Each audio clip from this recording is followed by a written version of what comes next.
भगवान श्री कृष्ण ने ये कहा कि ये जो विश्व है वो इसी प्रकार का है। ऐसा करने से उसने और कदम आगे बढ़ाया। कहानी में ऐसा कहा है कि ऐसा करते करते थोड़ा उसने ज्यादा कदम बढ़ा दिया और वो पानी में डूब गया। दूसरी व्याख्या ऐसी है कि जो सुख में समा गए, और तीसरी व्याख्या के अनुसार मध्यस्थ है।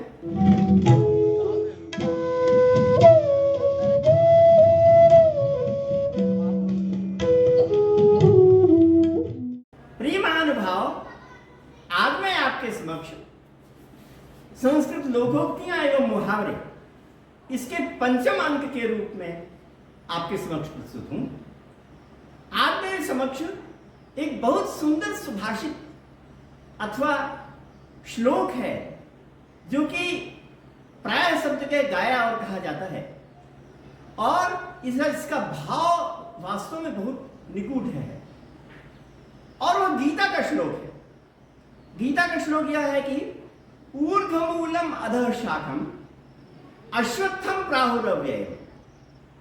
फिर से कहूं, ऊर्ध्वमूलम अधः शाखम अश्वत्थम प्राहुरव्ययम्।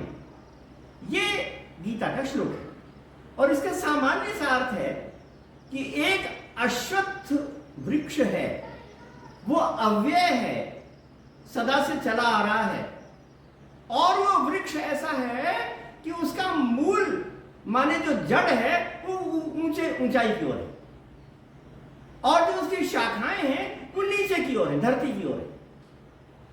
ऊर्ध्व मूलम, जड़ें ऊपर हैं, और अधर शाखम, जो शाखा मतलब शाखाएं डालियां हैं वो नीचे है।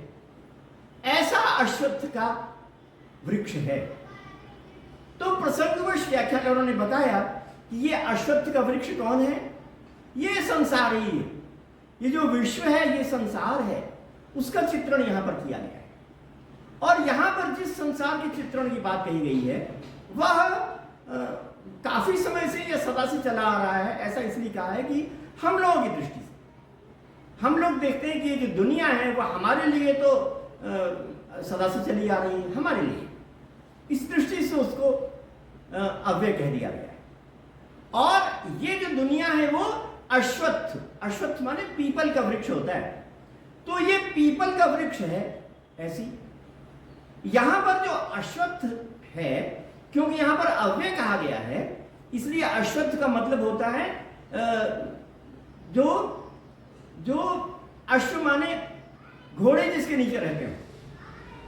उपनिषदों में कहा है कि न शो भावा, जो सदा रहने वाला नहीं है, वो यहां अर्थ नहीं लिया गया, बल्कि जो मौलिक लौकिक अर्थ है जो कोश में लिखा गया है वो इसका है।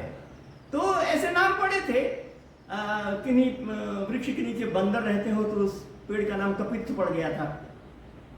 आजकल के आधुनिक युग में जो वट वृक्ष है ना, बरगद का पेड़ है, तो उसका नाम इंग्लिश में बेनियन ट्री है। बेनियन ट्री इसलिए है क्योंकि डिक्शनरी में लिखा है कि उस वृक्ष के नीचे जो व्यापारी लोग हैं वो पगोडा बना करके सामान बेचा करते थे, तो इसलिए वृक्ष का नाम ही पड़ गया बेनियन ट्री। तो खैर, इस प्रकार से यहाँ पर अश्वत्थ का नाम पड़ा, पीपल का नाम अश्वत्थ पड़ा, क्योंकि उसके नीचे घोड़े छाया में निवास किया करते थे, इसलिए। तो ये जो दुनिया है वो अश्वत्थ है, वो पीपल के वृक्ष है, और उसकी शाखाएं नीचे हैं और जड़ ऊपर है। तो ये बात कैसे कह दी, कैसे संगति बैठेगी? ये बात कैसे कही कि जड़ उसकी ऊपर है और शाखाएं नीचे हैं? इसकी संगति तो लगानी पड़ेगी। तो जब हम बहुत ध्यानपूर्वक देखते हैं तो ये पाते हैं कि एक स्थिति होती है जहां पर कि जो शाखाएं वो नीचे हो जाती हैं और जो जड़ है ऊपर हो जाती है। एक स्थिति होती है। वो कौन सी स्थिति है? वो है परछाई की स्थिति।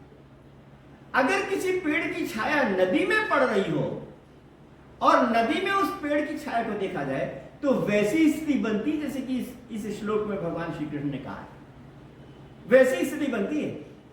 और आजकल तो बड़ी अच्छी अच्छी फोटोग्राफी होने लगी है, और उस फोटोग्राफी में बहुत सुंदर जैसे सूर्योदय हो रहा है और उसके समीप नदी बह रही है और समीप में वृक्ष है, और उस वृक्ष की छाया पड़ रही है, तो ठीक बहुत सुंदर रुपहली छाया पड़ती है, जिसमें कि जो शाखाएं नीचे दिखाई पड़ती हैं और जो जड़ है वो ऊपर दिखाई पड़ती है। तो ये स्थिति हो सकती है। तो भगवान श्री कृष्ण ने ये कहा कि ये जो विश्व है वो इसी प्रकार का है। तो फिर ऐसा क्यों कहा? पानी में पड़े हुए अश्वत्थ वृक्ष के समान क्यों कहा? इसलिए कहा कि पानी में पड़ा हुआ जो वृक्ष होता है वो उसमें पानी की जो विशेषताएं हैं वो भी आ जाती हैं। पानी की विशेषताएं कौन? पानी चंचल होता है और लहरों वाला होता है, लहरें उसमें आती रहती हैं, और पानी कभी मलिन हो सकता है और पानी कभी स्वच्छ हो सकता है। तो पानी की स्वच्छता उस वस्तु को प्रभावित करती है, वस्तु ही स्वच्छ हो जाती है। पानी की मलिनता उस वस्तु को प्रभावित करती है, वस्तु ही मलिन मालूम पड़ने लगती है।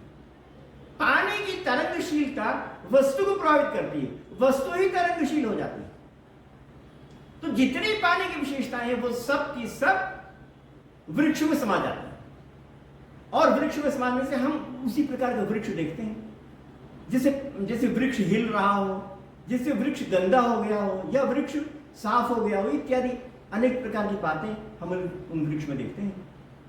तो भगवान श्री कृष्ण ये कहते हैं कि ऐसे ही दुनिया, इस दुनिया में जितनी भी चीजें हम देखते हैं वो जो इसका वास्तव में जो परसेप्शन है, ठीक वैसा नहीं देखते, अपनी मनोभावों को भी साथ में मिला लेते हैं। हमारी मनोभावना जब वृष्टि होती है तो हमारी मनोभावना साथ में मिल जाती है। जब हम किसी जंगल में जाते हैं, जब हम किसी नदी के पास जाते हैं या कहीं पर भी जाते हैं, हमारी मनोभावना साथ में रहती है, और उस मनोभावना के अनुसार हम उस बाहरी पदार्थ को देखते हैं, बाहरी वस्तु को देखते हैं। ऐसा सामान्यतया कभी ना हो पाया कि हम ऐसी दुनिया की वस्तु को देखें जिसमें हमारी मनोभावना शामिल ना हो। ऐसा नहीं हो पाया। यद्यपि ऐसा उपनिषदों में उपदेश दिया गया है कि आपको नीरजस्तम होना चाहिए। नीरजस्तम माने रजा नहीं हो जिसके कारण से चंचलता आती है, तमह नहीं हो जिसके कारण से निगूढ़ता आती है, ऐसा नहीं होना चाहिए। परंतु हमारा जो चित्त है उसमें तो ऐसा होता ही है। तो भगवान श्री कृष्ण का ये कहना बिल्कुल सही है कि जो दुनिया है हमारे लिए कम से कम हमारे लिए उस प्रकार की है जैसे कि उसमें सभी हमारे मनोभाव मिले हुए हों। हमारे मन की भावना बाहरी पदार्थों के साथ संसक्त होकर जैसे दिखाई पड़ती है वैसी है। और जब हम अपनी मनोभावना को संसक्त कर लेते हैं तो हम देखते हैं कि बाहरी दुनिया कुछ भिन्न प्रकार की हो गई, अन्य प्रकार की हो गई, और उसके कारण से हमारी भावना, चित्त वृत्ति, हमारा व्यापार अलग अलग प्रकार का हो जाता है।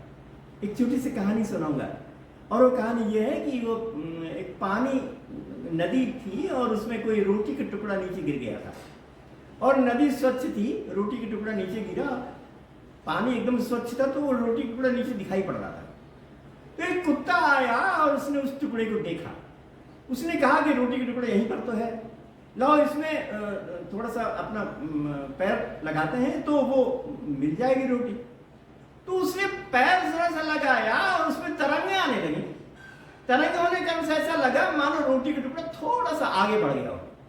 तो उस कुत्ते ने सोचा कि थोड़ा सा तो आगे बढ़ा है, जरा सा पैर और आगे कर लेते तो रोटी मिल जाएगी।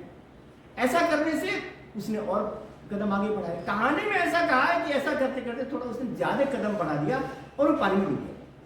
तो कहने का मतलब यह है कि पानी की जो तरंगता है वो रोटी में इंपोज्ड हो गई, रोटी में आ गई, और उसने सोचा कि जैसा पानी वैसी रोटी।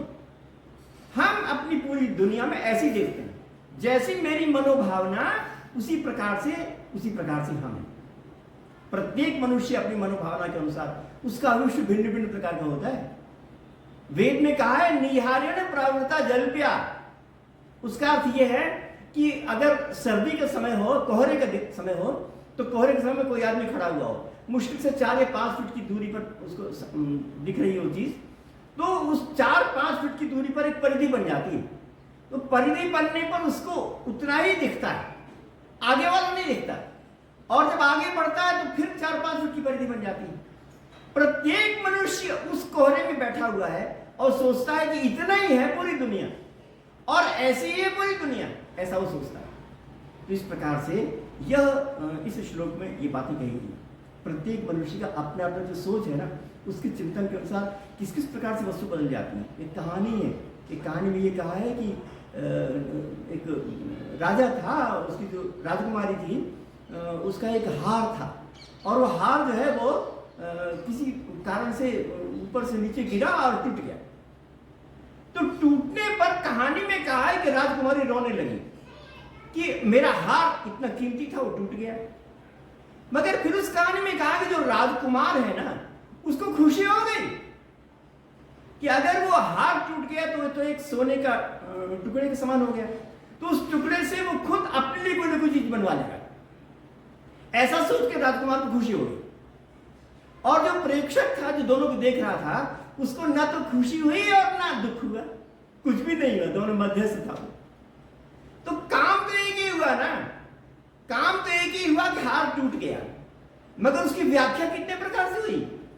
एक की व्याख्या ऐसी है जिससे कि उसको दुख में डूब गए, दूसरी व्याख्या ऐसी है कि जो सुख में समा गए, और तीसरी व्याख्या के अनुसार मध्यस्थ हो गए। काम एक ही हुआ। इसी प्रकार से यहां पर भी है, जो दुनिया है, दुनिया में जो बिंब है, बिंब माने जो वस्तु है, वो तो एक ही प्रकार से है, परंतु उसका जो प्रतिबिंब है ना, जो कि हमको दिखाई पड़ता है, पानी में डूबा हुआ पेड़ हमको जो दिखाई पड़ता है, वो अलग अलग प्रकार से दिखाई पड़ता है। किसी को दिखाई पड़ता है कि वो स्वच्छ है, किसी को दिखाई पड़ता है मलिन है, किसी को दिखाई पड़ता है कि वो आनंद का द्योतक है, किसी को दिखाई पड़ता है कि सुख का द्योतक है। इसी प्रकार से हमारी जो दुनिया है वो हमारे मनोभावों से मिलकर बनी है। ये हमारे मनोभावों से मिलकर ही संपूर्ण अनुभव हमको होता है। ये बात कितने सुंदर ढंग से गीता में भगवान श्री कृष्ण ने कही है। तो मैं आपके समक्ष इस भाव को सुभाषित के मध्य प्रस्तुत करना चाह रहा था। आपने मेरी बात को बहुत ध्यानपूर्वक सुना। आपको बहुत बहुत धन्यवाद।